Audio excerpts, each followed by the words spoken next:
The government has already said that it will end the sale of new non-zero tailpipe emission cars and vans.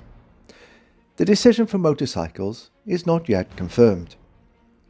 Recently, the headlines told us that the ban will be delayed from 2030 till 2035 for cars, but still there is no decision made for motorcycles. There is still time to stop this ruinous policy. This is no time for complacency. Several Prime Ministers ago, the UK government consulted on ending the sale of new non-zero tailpipe emission cars and vans. They decided, after consulting on a date of 2035, that they would do this 5 years earlier, by 2030.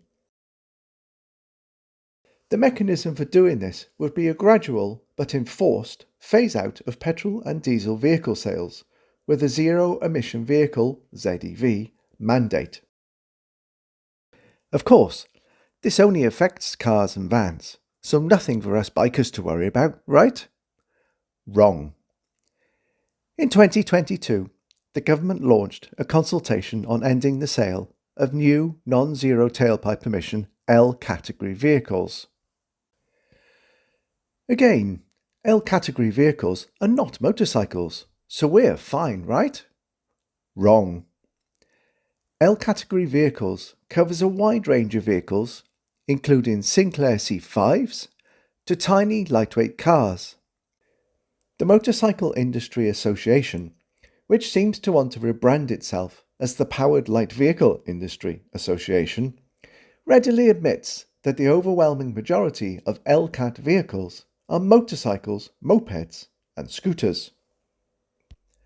So, the use of terminology such as LCAT vehicles, PLVs, PTWs, or any other alphabet spaghetti acronym really means they are talking about us. But they pushed the date back to 2035 for cars, so they will delay the date for bikes automatically too, right? Wrong. Despite the headlines stating the 2030 date for cars is going back to 2035, they have continued to enact the ZEV mandate without amendment. The ZEV mandate for cars and vans comes into effect next year. Yes, in 2024, the mandated phase-out of petrol and diesel cars and vans begins. In 2024, 22% of all new cars sold in the UK must be electric. The proportion then ratchets up each year until 2030, when 80% of all cars must be electric.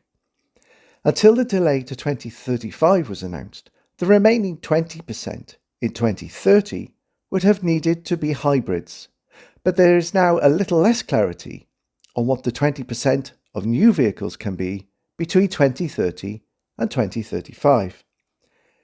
And of course, that 20% is still a declining proportion to zero in 2035. If manufacturers don't meet their quotas, they will receive fines for every petrol and diesel vehicle sold over that year's quota. Those fines will not come out of profit margins. They will simply be added to the cost of petrol and diesel cars.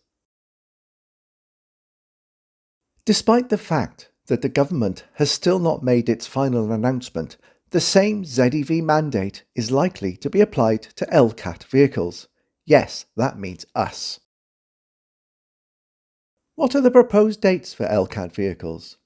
Well, in motorcycle terms, the proposed dates for ending ICE motorcycles are 2030 for anything you can ride on a CBT, or 2035 for all larger bikes. Those were the proposals, but remember, the government proposed 2035 for cars, then decided to go with 2030. The 2035 date originally proposed for larger bikes is now in line with the delayed date announced by current PM Rishi Sunak.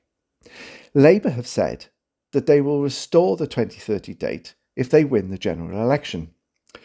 What do you think the likely outcome will be for motorcycles? So, if the ZEV mandate is applied to motorcycles, what will the first year of the phase-out look like?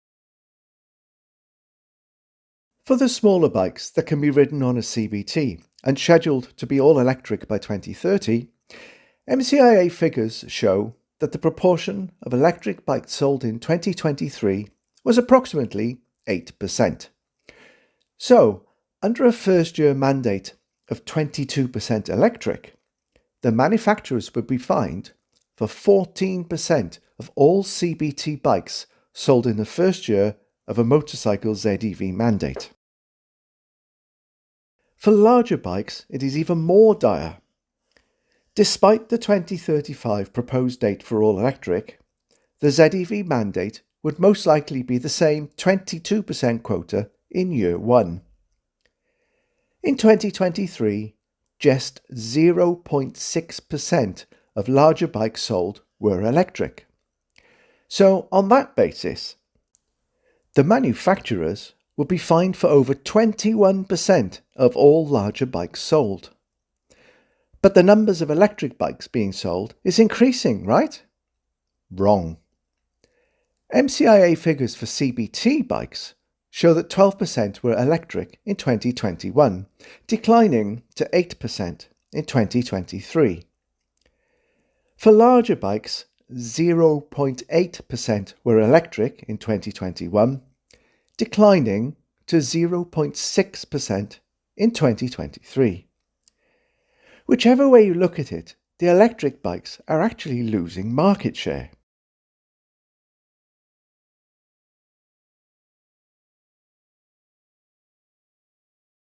But the governments say they are technology neutral, so we could have hydrogen or synthetic fuels in ICE bikes, right? Wrong. Despite the fact that all manufacturers are experimenting with a range of other technologies, from e-fuels and hydrogen to more efficient petrol engines, the wording of the ZEV mandate states vehicles must be zero emissions at the tailpipe. All rhetoric refers to electric vehicles. The reality is that any form of internal combustion does produce emissions of some sort at the tailpipe. There would be no need for a tailpipe otherwise. The MCIA are working with the government on a PLV action plan. The plan is to deliver zero tailpipe emissions despite manufacturers saying that battery electric has a role to play but cannot be the entire solution. At meetings with Jesse Norman, then Minister for Transport Decarbonisation, it was unsurprising to hear major manufacturers saying that they will potentially withdraw from the UK market. If they can only sell less than 1% of their current offerings in the UK market and will be actively blocked from selling any of the new technologies they are developing, why bother? MAG will not change its position on this topic. The plans to end the sale of internal combustion engine vehicles will be disastrous for the UK motorcycle market. We will not stand by and let this happen. Don't be hoodwinked by claims of technology neutrality or pipe dreams of the sector being recognised as a future transport solution. Actions speak louder than words. Actions already taken for cars and planned for motorcycles will kill motorcycling in the UK unless we stop the ICE ban. We are literally in the fight to prevent the end of motorcycling in the UK. If you have any interest or passion for the future of UK motorcycling, join MAG now. We won't roll over, will you?